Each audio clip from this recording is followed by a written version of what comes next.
ನಮ್ಮ ಕಾರ್ಯಕರ್ತರು BJP ಕಾರ್ಯಕರ್ತರು ಇಬ್ಬರು ಭಾಳ ಅನ್ಯೋನ್ಯವಾಗಿ ಚುನಾವಣೆ ಮಾಡಿದ್ದಾರೆ. ಆ ಹಿನ್ನೆಲೆಯಲ್ಲಿ ನಮ್ಗೆ ಒಳ್ಳೆ ರಿಸಲ್ಟ್ ಬಂದಿದೆ.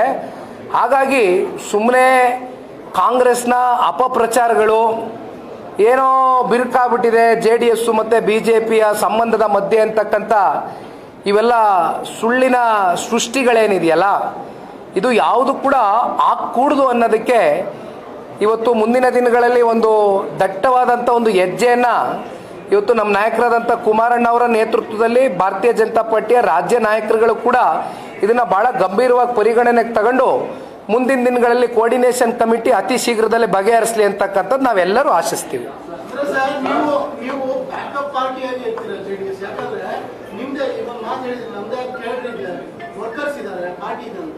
ನಾರ್ತ್ ಕರ್ನಾಟಕದಲ್ಲೂ ಬೆಳಗಾವಿ, ಯಾದಗಿರಿ, ರಾಯಚೂರು ಈ ಪ್ರಾಂತ್ಯದಲ್ಲೂ ಕೂಡ ನಿಮ್ಮ ಪಕ್ಷದ ಕಾರ್ಯಕರ್ತರನ್ನ ಬೆಳೆಸಿ MLAಗಳನ್ನ ಪ್ಲಾನ್ ಇತ್ತು, ಆಗ್ತಾ ಇತ್ತು. ಬೀದರ್ ಮಂಡಪ ಅವರು ಇದ್ರು. ಆದ್ರೆ ತದನಂತರದಲ್ಲಿ ಈಗೇನಾಗ್ತಿದೆ ಅಂದ್ರೆ ನೀವು ಮರ್ಜ್ ಪಾರ್ಟಿ ಅನ್ನೋ ರೀತಿಯಲ್ಲಿ ನಿಮ್ಮ ಆಕ್ಟಿವಿಸ್ಟ್ಗಳು, ನಿಮ್ಮ ಪಾರ್ಟಿಯ ಕಾರ್ಯಕರ್ತರು, ನಾಯಕರುಗಳು ಕೂಡ ಹೇಳಿಕೆಗಳನ್ನ ನಾವು ನೋಡಿ ಹೇಳಿ ಬಸ್ ಸುರೇಶ್ ಬಾಬು ಅವರು ಕೊಡುವಂತ ಹೇಳಿಕೆ ಮಹತ್ವ ಪಡ್ಕೊಳ್ತಾರೆ. ಕೋಆರ್ಡಿನೇಷನ್ ಎಂಬುದು ಯಾವ ರೀತಿ ಹೋಗುತ್ತೆ, ಜೊತೆಲೆ ಹೋಗುತ್ತೆ ಅಥವಾ ಅನಿವಾರ್ಯತೆ ಅವರನ್ನು ಫಾಲೋ ಮಾಡಬೇಕಾಗಿದೆ ನಮಗೆ? ನಾನು ಒಂದು ಮಾತನ್ನು ಹೇಳ್ತೇನೆ.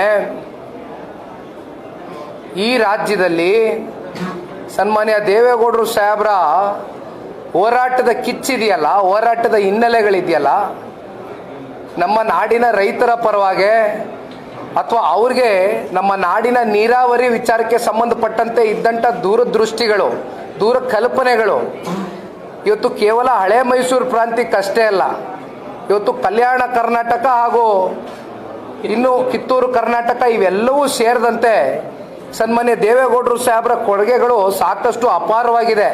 ಹಾಗಾಗಿ I want to tell you, in every election, ಪ್ರತಿಯೊಂದು ಚುನಾವಣೆಯಲ್ಲಿ ನೀವು ಅಂಕಿಅಂಶಗಳನ್ನ ತೆಗೆದು ನೋಡಿ. ಡೇಟಾ ಅನಾಲಿಸಿಸ್ ನಿಮ್ಮ ಕಡೆನೇ ಇರುತ್ತೆ, ನೀವು ಗೂಗಲ್ ಮಾಡಿದ್ರೆ ಸಿಗುತ್ತೆ, ಮುಚ್ಚುಮರೆ ಏನಿಲ್ಲ. ನಮ್ಮ ಪಕ್ಷ ಪ್ರತಿ ಚುನಾವಣೆಯಲ್ಲೂ 18ರಿಂದ 20% ವೋಟ್ ಶೇರನ್ನು ಹೊಂದಿರತಕ್ಕಂಥ ಪಕ್ಷ.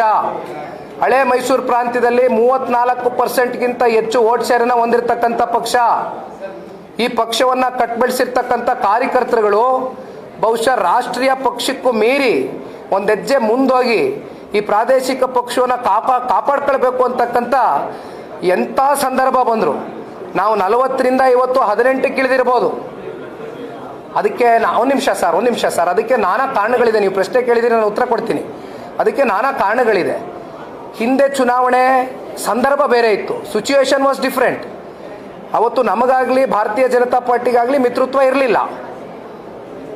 ಅವ್ರ ಪಕ್ಷದ ಪರವಾಗಿ ಅವ್ರು ಕೆಲವೊಂದಷ್ಟು ನಿರ್ಣಯಗಳು, ತೀರ್ಮಾನಗಳು ತಗೊಳ್ಬೇಕಾಗಿತ್ತು, ದಟ್ಟವಾಗಿ ತಗೊಂಡ್ರು. ನಮ್ಮ ಪಕ್ಷನ ನಾವು ಉಳಿಸ್ಕೊಳ್ತಕ್ಕಂಥದ್ದಕ್ಕೆ ಇವತ್ತು ನಾವು ಜೊತೆಯಲ್ಲಿ ಸೇರಿದ್ದೀವಿ ಅನ್ನೋ ಮಾತ್ರಕ್ಕೆ ದಯವಿಟ್ಟು you have to take back your word. I am very sorry to tell you sir, I request you to take back your word. ಈ ಪಾರ್ಟಿ ಮರ್ಜರ್ ಆಗ್ತಕ್ಕಂಥ ಪ್ರಶ್ನೆ ಇಲ್ಲ. ಈ ಪಾರ್ಟಿನ ಕಟ್ಬೆಳೆಸಿರ್ತಕ್ಕಂಥ ಸಂಖ್ಯೆ, ಇವತ್ತಿಗೂ ಕಟ್ಬೆಳೆಸ್ತಕ್ಕಂಥ ಕತೆ ಇರ್ತಕ್ಕಂಥ ಶಕ್ತಿ ಹಳ್ಳಿಗಳಲ್ಲಿ ಇವತ್ತು ಕಾರ್ಯಕರ್ತರುಗಳಲ್ಲಿ ಆ ಛಲ ಇದೆ. Take back your word sir, I am very sorry to tell you. ಈ ಮರ್ಜರ್ ವರ್ಡ್ ಬಗ್ಗೆ ನೀವು ಚರ್ಚೆ ಮಾಡ್ಕೊಡ್ದಿಂಗೆ. ವಿ ಆರ್ ಅಲಯನ್ಸ್ ಬಿಕಾಸ್ ನಾವು ಒಂದು ಆರೋಗ್ಯಕರವಾಗಿ ಹೋಗಬೇಕು ಅಂತಕ್ಕಂಥ ಹಿತದೃಷ್ಟಿಯಿಂದ ಅಲಯನ್ಸ್ ಆಗಿದ್ದೇವೆ. ನಮ್ಮ ಶಕ್ತಿ ರಾಜ್ಯದ ಹಿತದೃಷ್ಟಿ, ರಾಜ್ಯದ ಜನಗಳ ಹಿತದೃಷ್ಟಿ, ಜೊತೆಯಲ್ಲಿ ನಮ್ಮ ಶಕ್ತಿಯನ್ನು ಭಾರತೀಯ ಜನತಾ ಪಾರ್ಟಿಗೆ ಧಾರೆ ಎರೆದಿದ್ದೇವೆ, ಅವರ ಶಕ್ತಿ ನಮಗೆ ಧಾರೆ ಎರೆದಿದ್ದಾರೆ. It is a very cordial and very healthy relationship and it will remain for a long time. Thank you.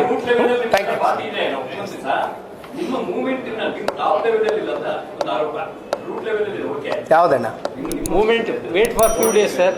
ಅಣ್ಣ ನಿಮಗೆ ನಾನು ಹೇಳಿದ್ದೀನಿ, ಸದನ ಪ್ರಾರಂಭ ಆಗ್ಲಿಕ್ಕಿಂತ ಮುಂಚಿತವಾಗೆ ಇಲ್ಲೇ ನಮ್ಮ ಬಾಬಣ್ಣವರು JDLP ನಾಯಕರ ಅವರೇ ಮುಂಚೂಣಿ, ಅವರೇ ಲೀಡರ್ಶಿಪ್ ತಗೊಂಡು, ಅವರೇ ಮುಂದಾಳತ್ವ ತಗೊಂಡು ಎಲ್ಲ ಶಾಸಕರು ಕುಮಾರಣ್ಣ ಅವ್ರ ಜೊತೆ ಹಿಂದಿನ ದಿನ ಕೂತ್ಕೊಂಡು